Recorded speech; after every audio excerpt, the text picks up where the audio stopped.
Kaka ndio hivyo yani. Yaani hapa sielewi mwenzako hichi kikombe na kebuka vipi? Yaani sielewi chochote ndugu yangu. Ikosta. Sasa una shida gani? Naona unaniita tu afu usemi chochote. Nimekuita mara nyingi kwa msisitizo. Cholo. Kwa hiyo hapo nasisitiza nini sasa? Ikosta. Hizi ni dalili tosha kuwa Mungu amegeukia kwako. Ili mambo yako sasa yanyooke. Sijui kwa nini hujaligundua hilo. Cholo, yaani mimi naona tu hapo wewe unapelemba tu maneno. Yaani unanivuruga. Lenga point, una maana gani?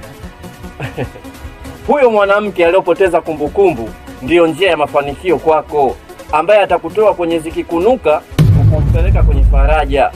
Hivyo basi unapaswa mshukuru Mungu wako. Nimshukuru nini sasa hapo Cholo? Elewa kuwa hiyo imetokea kwa bahati mbaya tu. Kwa hiyo haya mawazo yako ya tamaa kaka, yaondoe. Kaka, bahati mbaya ndio bahati nzuri kwako. Hebu zinduka usingizini. Bahati mbaya hiyo hiyo ndio ilolipa kodi, ndio imekufanya hapa mtaani kote wanakuheshimu. Yaani mimi wananiheshimu mimi. Mimi Baranjuna ambaye mwangaika jua langu mvua yangu mimi waniheshimu. Sasa waniheshimu kwa kitu gani Cholo? Hebu acha kunipanga bwana.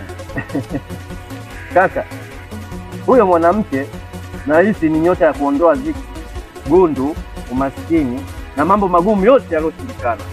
Huwezi amini, hata mama mwenye nyumba wako nimekutana naye anakuheshimu kweli kweli.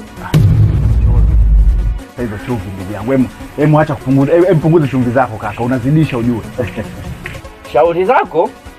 Haya, maana hapa hata mimi nilipokaa mimi na wewe hapa nahisi harufu ya mafanikio tu. Wewe Cholo chumvi sana wewe.